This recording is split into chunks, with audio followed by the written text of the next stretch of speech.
When you're in a state of stress, your body is doing drip, drip, drip of cortisol. Cortisol is then stimulating adrenaline. If you're playing cricket, as the ball is actually flying through the air and you're thinking about the next over, you're not present.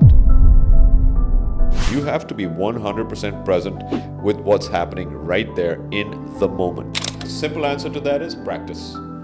Practice. Prophet Muhammad, he was a trader. That's the best that he did. And when the time came, he did the next step, and then the next step, and then the next step, and so on and so forth. Everyone has 24 hours in a day.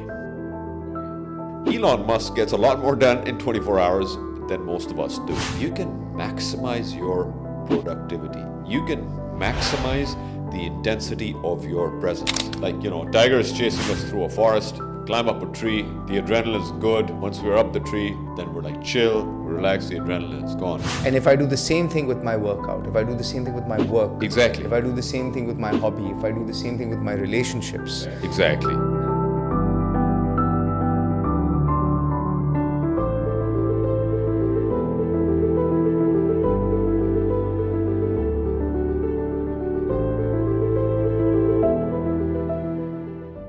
Welcome back to the second part of our two-part episode on living well and living the optimal life. We have Asad Rizvi here today. In this episode, we're going to talk about the non-physical. We talked about exercise, we talked about recovery, we talked about nutrition. But in addition to that, there is a psychological component that is involved in keeping you at your optimum level. Hi, Asad. How are you, man? Good to be here. So, we just finished talking about the exercise, recovery, and nutrition side of things. Right. We spend a lot of time on nutrition because that's the fuel that drives our body. And if the right fuel is not in your system, you'll never get the best output, right? Absolutely. We touched on exercise. Your focus was mostly around heavy weights, strength conditioning, because it prolongs life, gives you muscle fiber, muscle density you're wearing it out. And then you touched on recovery. Yes. Most people miss the recovery part. Yes, absolutely. And sleep is a big part of recovery. Absolutely. And that's a good segue into our psychological side of the discussion. Yes. And to me, I think of the psychological as four parts. The first to me is stress and the management of. Yes. Right? The second is the having this sense of purpose. Yes. The third is happiness. Yeah. And the fourth is, to me, it's the power of manifestation. Okay. Now, let's see, do you agree with this? Let's start with that. Where should we start with on stress when it comes to recovery? Look, I have a reference point for my own life. And I know from my experience that when I've had a mission or purpose in life, it doesn't matter what's going on. There's pressure, but there's not stress. When I don't have a purpose or a mission, then there's stress. Okay, and stress doesn't feel good because in the back of our mind, we're running a narrative that this is not good for me. I don't feel good. I don't want to do this. I wish this wasn't there, so on and so forth. Okay, so our body and our emotional state and therefore our endocrine system responds accordingly. Now, if you take the American Medical Association reference point, stress is probably the leading killer, meaning that is the biggest contributing factor to almost all major lifestyle diseases, which are the big diseases like cardiovascular disease, like cancers, etc., etc., etc. They call them the four horsemen. Yeah, exactly. Right, in I think Peter Attia's book. Yeah. So I think it's cardiovascular, Yeah. it's cancer, Yeah. there's diabetes, Yes. and then there's Alzheimer's, Parkinson's. Yes, yeah, Neurodegenerative diseases. Yeah, so And stress is linked directly to all four. absolutely, because stress creates chronic inflammation in your body, right? When you're in a state of stress, your body is doing drip, drip, drip of cortisol. Cortisol is then stimulating adrenaline. So adrenaline is something that was supposed to be there biologically. Like, tiger is chasing us through a forest, climb up a tree, the adrenaline is good. Once we're up the tree, then we're like chill, relax, the adrenaline is gone. But today, it's like, oh, I see a message on my phone. Now the stress is there because I'm running the loop in my mind oh, how dare she say that? How dare he say that? Oh my God, I haven't got this done. I got to get that done. So on and so forth. We're running that. And it's running on a loop. But pause, just on that. Yeah. How is that different from pressure? What Okay. you just said, oh, I need to get that done. Oh, they said that. Isn't that pressure? What is the difference between pressure and Okay. stress? So for example, Because pressure would then create the same adrenaline response in your body. yes, but adrenaline is supposed to be a fight or flight. When it's done, it's like that at the end of a matchstick, that little bit of phosphorus. It's a spark that lights the fire. Then it's gone. Then you've got the slow burn. Okay, imagine if the spark just stays there forever. That's going to destroy your body. And that's what that drip, drip, drip adrenaline and cortisol is doing. Okay, because we're running that loop. Now, the thing is this, let's talk about purpose a little bit. Let's talk about mission. Whether it's a small or big, it doesn't matter.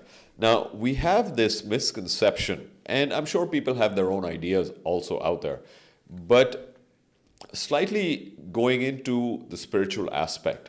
What is your purpose in life? Okay, I look at it from a perspective, from a viewpoint, like you've got two purposes in life. Number one purpose in life is to be in the present moment, because this is where life is happening.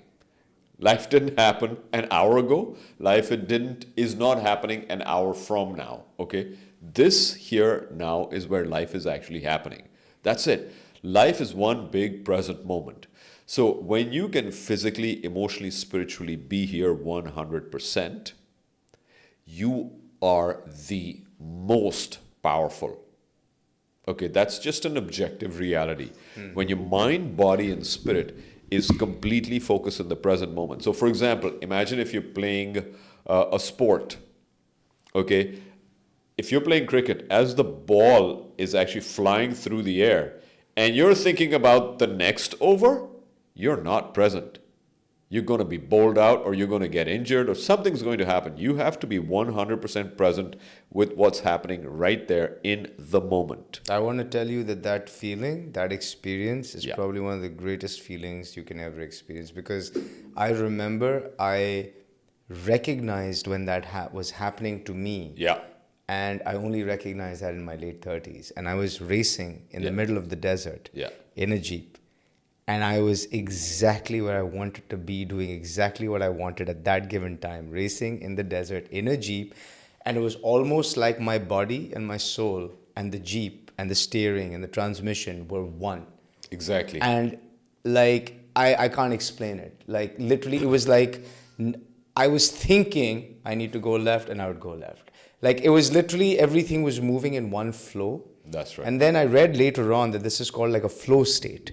Exactly. And it was after that feeling, I was like, can I recreate this in other areas of my life? Yes, you can. Morning runs, I have started getting that feeling. A bike ride, I've started getting that feeling. If I'm playing with my kids, I just want to disconnect and just play with them. But the challenge is, how do I get that feeling to last longer and longer? Typically, it maybe runs me 5, 10, maybe 20 minutes, and then it's gone. Look, simple answer to that is practice. Practice. But here's the thing. And that's purpose. That is where purpose begins. When you can actually have more and more and more moments of being completely present.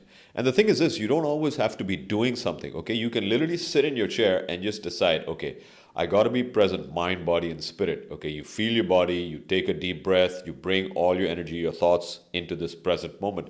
That's how simple it is. That's how simple it is, and that's how deceptive it is. But it feels great because we're biologically, spiritually, emotionally designed to live in the present moment. Now, I want to make sure that people understand and not misunderstand this thing. That doesn't mean that you don't have execution roadmaps of what you're going to do in the next one day or 1 week or 1 year or for a lifetime. Okay, that doesn't mean that you suddenly become devoid and you don't have a memory of the past. No, you do. But the thing is, all your mental, physical, emotional, spiritual energy is concentrated like a laser in the present moment where life is actually happening, so you have maximum power. Okay, so let's take something. Matlab, right now you related a very profound experience, right? You're in the Jeep, you're racing. all that. But let's just say if you're in the gym, let's say if you're lifting weights, you're going to have maximum productivity if you are 100% present with your mind, body, spirit, with your muscle connection as you're lifting that weight. Now, people who lift weights always say that you build better muscles, your body will look better, will respond better, your endocrine system will respond better when you're present. Okay? So that's number one thing.